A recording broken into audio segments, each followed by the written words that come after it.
বেলেঘাটায় যুবকের রহস্য মৃত্যুতে খুনের মামলা। ময়না তদন্তের প্রাথমিক রিপোর্টে ইঙ্গিত পাওয়া গেছে খুনেরই। বাইরে থেকে এসে যুবককে খুনের সন্দেহ পুলিশের। বেলেঘাটায় রহস্য মৃত্যুতে নয়া মোড়। কি রয়েছে রিপোর্টে, আরো ডিটেইল জানাতে পারবে রনক রয়েছে আমার সঙ্গে। রনক, কি রয়েছে রিপোর্টে? আচ্ছা, একেবারেই গতকাল যে প্রাইমারি সিএম রিপোর্ট আসছে সেখানে উল্লেখ রয়েছে এই যুবককে খুন করা হয়েছে। এবং শুধু তাই না, যখন যুবকের দেহ উদ্ধার করা হয় তার দেহের হাতে এবং বেশ কিছু জায়গায় টাচ মার্ক ছিল। সেক্ষেত্রে তদন্তকারী আধিকারিকরা মনে করছেন যুবককে বাইরে থেকে এসে কেউ খুন করেছেন এবং এই খুন কে করলো এই নিয়ে কিন্তু ইতিমধ্যে তদন্ত শুরু করেছেন তারা। গতকাল ইতিমধ্যে যুবকের স্ত্রীকে এদিকে বয়ান রেকর্ড করা হয়েছে, পরিবারের দুজনের বয়ান রেকর্ড করা হয়েছে এবং পরিবারের তরফ থেকে বলা হচ্ছে যে যেদিন এই ঘটনা ঘটে অর্থাৎ গত 27 তারিখ সেদিন মদ্যপান করেছিলেন এই যুবক এবং বেশ কিছু বন্ধুর সঙ্গে সে মদ্যপান করেছিল, তাদের সঙ্গে ঝগড়াতেও জড়িয়ে পড়েছিল। সেক্ষেত্রে কে এই খুন করলো এই বিষয়টি কিন্তু তদন্তকারী আধিকারিকদের নজরে রয়েছে। দরকার পড়লে তাদেরকেও দেখে কিন্তু জিজ্ঞাসাবাদ করা হতে পারে। এবং ময়নাতদন্তের যে প্রাথমিক রিপোর্ট সেই রিপোর্টে এসেছে যে হাতে বেশ কিছু জায়গায় কাট মার্ক ছিল, দেহের বেশ কিছু জায়গায় আঘাতের চিহ্ন ছিল। সেক্ষেত্রে কোনো শার্প ওয়েপন ইউজ করা হয়েছিল কিনা তাকে খুন করার জন্য সেই বিষয়টিও কিন্তু খতিয়ে দেখা হচ্ছে। এবং প্রায়শই তিনি এরকম ঝামেলা করতেন, মদ্যপান অবস্থায় সেদিন ছিলেন এমনটাই কিন্তু তার প্রতিনিধিরা জানাচ্ছে। সেক্ষেত্রে এই খুন কে করলো বা কিভাবে খুন করা হলো গোটা বিষয়টি কিন্তু তদন্তকারী আধিকারিকরা খতিয়ে দেখছে। এই ঘটনায় ইতিমধ্যে 3 জনকে ডেকে তাদের বয়ান রেকর্ড করা হয়েছে এবং তদন্তকারী আধিকারিকদের স্ক্যানারে এই যুবকের বন্ধুরা রয়েছে, প্রয়োজনে তাদেরকে ডেকেও কিন্তু জিজ্ঞাসাবাদ করা হতে পারে। কাকা আমাকে ডেকে বলে, তা ফোন করে যে আয় তাড়াতাড়ি ওপরে। তো আমি গিয়ে দেখি কাকা আছেন, আর 2-4 জন আছেন বাড়ির।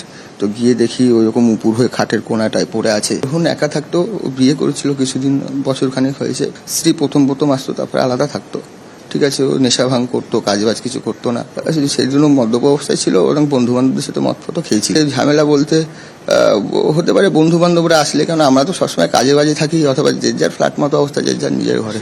আমি দেখেছিলাম উপুর হয়ে পড়ে আছে কোনাটায়, পিঠে কাটা দাগ আছে, ঠিক আছে, রক্ত ফক্ত লেগে আছে। খুব যে বন্ধু বান্ধবরা মিলে মারাপিট করেছিল সেরকমটা কিছু না, কিন্তু আমি যা খবর পেয়েছি কেউ বন্ধু বান্ধবদের নিয়ে এসে সেদিনকে সারাদিন মদ ফদ খেয়েছিল। একাই থাকতো, বউ থাকতো, বাবা থাকতো, এইটুকু, আর কিছু জানি না। বউ চলে গেছে, বউ 6 মাস। সন্ধ্যেবেলা যখন এসে দেখেছো কাকা, তখনই জানলাম, না দরজা ভেজানো ছিল সারা। কাকা তিনি দাঁড়া একটু মদ খেয়ে একটু চিল্লাচিল্লি করেছিল, খুব মদ খেত। ওই দাদার উপর দাঁড়া ছিল, দোতলা আছে। বউ এসছিল যেদিনকার, সব পুলিশ টুলিশ এসেছিল সেদিনকাই বউ এসছিল, বউকে ডেকেছিল, বউ এসছিল, বউ কি সব বাহান দিল, চলে গেল। 2021 মার্চে এনজেপিতে 18 বার এলো পাথারি কোপ, নৃশংস হত্যা, দোষী সাব্যস্তের ফাঁসির সাজা। জলপাইগুড়িতে কুপিয়ে খুনে ইফটিজিং এর প্রতিবাদ করায় মামাতো দাদাকে খুনের অভিযোগ ছিল। আরো ডিটেইল এই বিষয়ে জানাতে পারবে শান্তনু রয়েছে আমার সঙ্গে। শান্তনু, দেখো, 2021 সালে 4 মার্চের এই ঘটনায় কিন্তু যারা উপস্থিত ছিলেন ঘটনাস্থলে তারা কিন্তু কেঁপে উঠেছিলেন। কারণ একটি মানুষ এত নৃশংসভাবে কাউকে খুন করতে পারে, নিজের পরিচিত আত্মীয়কে খুন করতে পারে, সেটা কিন্তু ভাবতে পারেননি। কারণ 7 সকালে যখন একটি চায়ের আড্ডায় সকলে জমায়েত হয়েছিলাম, ঠিক সেই সময় ধারালো অস্ত্র দিয়ে নিজের মামাতো দাদাকে কিন্তু কুপিয়ে খুন করেছিল অভিযুক্ত। এবং তারপরেই কিন্তু সেদিনই কিন্তু তাকে যখন হাসপাতালে নিয়ে যাওয়া হয়, চিকিৎসকরা মৃত বলে ঘোষণা করেন এবং সেদিনই পুলিশ অভিযুক্তকে গ্রেপ্তার করে। বলা যেতে পারে যে 5 বছরের মাথায়, 4 বছরের মাথায় কিন্তু আজ সাক্ষ্য গ্রহণ শেষে কিন্তু আদালত যে রায় দিল, যে সাজা শোনালো, তাতে কিন্তু খুশি যারা বিচার প্রার্থী ছিলেন, যারা পাড়া প্রতিবেশী, আত্মীয় স্বজন যারা ছিলেন, সকলে কিন্তু খুশি। কারণ তারা প্রতীক্ষায় ছিলেন এরকম একটা নৃশংস ঘটনার জানি চরমতম শাস্তি হয়, সেই অপেক্ষায় কিন্তু তারা ছিলেন। কারণ তারা প্রথম দিন থেকে সেই দাবির কথা জানিয়ে আসছিলেন। আজকে বিচারের রায়ে কিন্তু তারা খুশি। বিচারক ফাঁসির সাজা শুনিয়েছেন অভিযুক্তকে এবং একই সঙ্গে এরকম একটি নৃশংস ঘটনা যেটা বর্ণনা করতে গিয়ে বিচারক বলেছেন যে 18 বার একজন মানুষকে বারবার একই জায়গায় বিভিন্ন জায়গায় আঘাত করা, এটা একটা বর্বরোচিত এবং নৃশংস ঘটনার মধ্যেই পড়ে। সেই কারণে কিন্তু অভিযুক্তকে ফাঁসির সাজা শোনা হয়েছে এবং আদালতের এই রায় কিন্তু খুশি। যারা বিচার প্রার্থী ছিলেন, আত্মীয় পরিচিত যারা ছিলেন, সকলেই আজকে আদালতে উপস্থিত হয়েছিলেন। তারা কিন্তু সকলেই সন্তোষ প্রকাশ করেছিলেন আজকে আদালতের রায়। এই কেসের সপক্ষে 12 জন সাক্ষীকে আমরা এক্সামিন করেছি। তাদের সওয়াল জবাব শেষে সাহেব সমস্ত কিছু দেখে তাকে ফাঁসির সাজায় দোষী সাব্যস্ত করেছেন। নিজের মামাতো ভাইকে এভাবে প্রকাশ্য দিবালোকে যেভাবে নিষ্ঠুর ব্রুটালি মার্ডার করেছে, তাদের এর থেকে কম সাজা হওয়া তো নিশ্চয়ই উচিত নয়, তাহলে সমাজ ব্যবস্থা তো ভেঙে পড়বে। প্রকাশ্য দিবালোকে তাকে খুন হতে হয়, 18 বার আঘাত করেছিল তাকে। রায়দান হয়েছে, শাস্তি পেয়েছে, এটাই সবচেয়ে বড় কথা, যে আমরা এই শাস্তিই চেয়েছিলাম। এই পোস্টারটা অ্যাকচুয়ালি 4/3/2011 সালে তাকে শ্রদ্ধা জানানোর জন্য এই পোস্টারটি ছাপানো হয়। এই পোস্টারটি আমরা যত্ন করে রেখে দিয়েছি। আমাদের কোর্টের প্রতি আমাদের পূর্ণ আস্থা ছিল, বিচারকের প্রতি আমাদের পূর্ণ আস্থা ছিল, সেই আস্থাই কার্যকারী হয়েছে। এবং জজ সাহেবকে আমরা ধন্যবাদ জানাই এবং উকিল বাবুকেও আমরা ধন্যবাদ জানাই।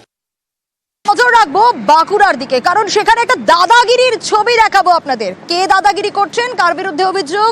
বিজেপি বিধায়কের বিরুদ্ধে এমনটা অভিযোগ। স্কুল পরিদর্শকের অফিসে গিয়েছিলেন, সেখানে গিয়ে একেবারে চেঁচামেচি কেন করলেন তার উত্তর তো জানার চেষ্টা করবো, তবে তার আগে ছবিটা দেখা।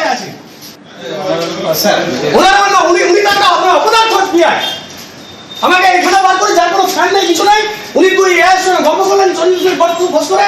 আমি স্পিকারকে বললাম, আমার অভিভাবক উনি কত বড় ডিআই সেটা আমি আজ দেখতেছি। এখানে ডিআই নেই, কেউ বলতে পারবে না যে ডিআই আছে। আমার সঙ্গে কথা বলে বেরিয়ে গেলেন, একটা গভর্নমেন্ট অর্ডার এখনো দিতে পারছেন না। দেখুন এখানে সব ফাঁকা। এই জায়গায় 40 মিনিট ধরে আমাকে বসিয়ে রেখেছে। সিসিটিভিটা অফ আছে, যাতে এখানে কেউ এলে পরে দেখতে না পায়। সিসিটিভি দুটোই অফ। এই ল সেকশনটা বন্ধ ছিল, তার ফটো আমার কাছে আছে। আমি বলার পর ল সেকশনটা এখন খুলে দিল। এদের কাজই হচ্ছে ফাইলগুলোকে আটকে রেখে বিভিন্ন অবজেকশন দিয়ে সেখানে শিক্ষককে হয়রানি করে সেই শিক্ষকের কাছ থেকে টাকা নিয়ে ফাইল ক্লিয়ার করা। একজনও কেউ কথা বলবেন না, দেখুন কেউ কথা বলবেন না। ডিআই এর কাছে ছিলেন না স্যার, ডিআই কোথায় গেলেন? ডিআই স্যার এসডিও স্যার কিছু তো বলেন, হ্যাঁ তাহলে আমাকে আপনি তো ছিলেন, যখন আমার বলো যে আপনি বাইরে বসুন, তাহলে আমি কতক্ষণ বসে থাকবো? উনি তো আমাকে আপনার কাছেই তো বললেন যে আপনি বাইরে বসুন।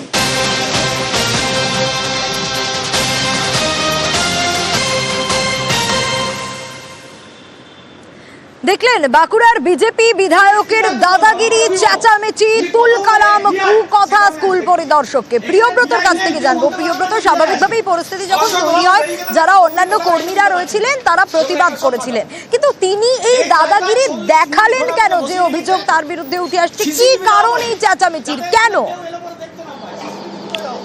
দেখো সোনিয়া, এই সত্যনারায়ণ মুখার্জি বিজেপির যে বিধায়ক সাতদার, এই বিধায়ক কিন্তু শুধুমাত্র যে বিধায়ক এমনটা নন, তিনি হচ্ছেন সাততলার একটি স্কুলের শিক্ষক। সেক্ষেত্রে তিনি তার পিএফ এর লোন সংক্রান্ত একটি বিষয় জানতেই তিনি ডিআই অফিসে এসেছিলেন, এমনটাই তার দাবি। এবং সেই ডিআই কিন্তু তাকে ঠিকঠাক না কথা বলেই তাকে বাইরে বসতে বলেন, এবং যেখানে তিনি বসতে বলেছেন তার মাথার উপরে ছাতা ফ্যান ছিল না।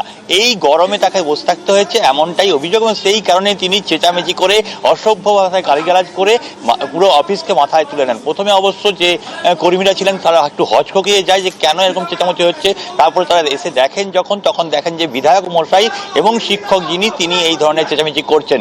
শিক্ষক সুলভ যে আচরণ তার মধ্যে ছিল না। এবং সেইখানে দেখা যায়, বলা হয় যে এই যে অফিস, এই গরুর বাসা, সেখানে পয়সা ছাড়া কোনো কাজ হয় না, সেই কারণে তিনি এসব চেঁচামেচি করছেন। এবং তার পাশাপাশি গরমে তাকে বসতে হয়েছে। তাকে যে ডিআই রয়েছেন, স্কুল পরিদর্শক, কোনো কথা না বলেই বেরিয়ে চলে গেছেন। অন্যদিকে তিনি ফোনেও সেই ডিআই অফিসকে ডিআইকে ধরেন, কিন্তু তখন ডিআই বলেন যে তিনি জেলা শাসকের জরুরি তলবে তাকে জেলা শাসকের আসতে হয়েছে এবং তার কাজ নিঃসন্দেহে তার হবে, কিন্তু তাকে একটু বসতেই হবে, কেননা তিনি জেলা শাসকের অফিসে রয়েছেন জরুরি মিটিংয়ে। অন্যদিকে বিধায়কের দাবি তার সঙ্গে এই ধরনের আচরণ করা হয়েছে এই কারণেই, তিনি বিজেপি করেন এই কারণে, কিন্তু তিনি গিয়েছিলেন শিক্ষক সংক্রান্ত কাজে এবং সেখানে তার নিজস্ব পিএফ এর লোনের ক্ষেত্রে সেখানে কেন এই ব্যবহার করা হয়েছে এই নিয়ে তিনি মাথায় তোলান এই ডিআই অফিস সহ যে কর্মীদেরকে রয়েছেন। পরে অবশ্য কর্মীরা একটু আতঙ্ক হন এবং আতঙ্কে তারা কিন্তু পরবর্তীকালে একজোট হয়ে এই ঘটনার যখন ঘটান বিধায়ক, তাকে কিন্তু ক্ষোভও দেখান বিষয়ে। সোনিয়া, বেশ, একজন শিক্ষকের কাছ থেকে, একজন জনপ্রতিনিধির কাছ থেকে এই আচরণ অত্যন্ত দুঃখজনক এবং আমরা অত্যন্ত বেদনার সহিত জানাই, এই আচরণ মোটেই কিন্তু কাম্য নয়। উনি বিধায়ক হিসেবে যেভাবে এসে পরে পরিষেবা নিতে চাইছেন জোর জুলুম খাটিয়ে, এর জন্য আমরা প্রতিবাদ জানাই। সরকারি অফিসে ঝামেলা করে সরকারি কর্মচারীদের কাজে ব্যাঘাত সৃষ্টি করা, এটা একটা আইনত দণ্ডনীয় অপরাধ। যে অবিলম্বে বিধায়কের বিরুদ্ধে ডিএম এর কাছে কমপ্লেন করা হোক, দরকার হলে থানায় কমপ্লেন করা হোক, কারণ উনি এখানে এসে এখানে ডিআই অফিসের স্টাফদের অসম্মানিত করেছেন, তাদের নিয়ে বাজে কথা বলেছেন, ডিআই স্যারকে বাজে কথা বলেছেন, যে কাজগুলো একজন বিধায়কের কাছ থেকে, বিশেষ করে শিক্ষক বিধায়কের কাছ থেকে শোভা পায় না। কে দাদাগিরি করেছে আপনারা ভালো করে আপনাদের চোখের সামনে দেখেছেন? যে এখান থেকে পরবর্তীকালে ফোন করে সেখানে কারা সরকারি কর্মচারী সেটাও জানি না, সিসিটিভিটাকে বন্ধ করে রাখা হয়েছে। আপনাকে তো প্রতিবাদের জন্য তারা কয়েকজন এলেন। আর প্রতিবাদ করবে, গায়ের জোর দেখাবে, সব অফিসগুলো নেই এখন ওরকম করছে পার্টির ইয়েতে। কেন মনে হচ্ছে এটা করছে তারা এইসব বিরোধীদের কন্ট্রোল করার জন্য। কিন্তু আমি আমার বিশ্বাস আমি আমার যিনি অভিভাবক বিধানসভার স্পিকারকে আমি বিষয়টা জানিয়েছি এবং উনি বিষয়টাকে ভালোভাবে অনুধাবন করবেন, আমি লিখিতভাবে জানাবো।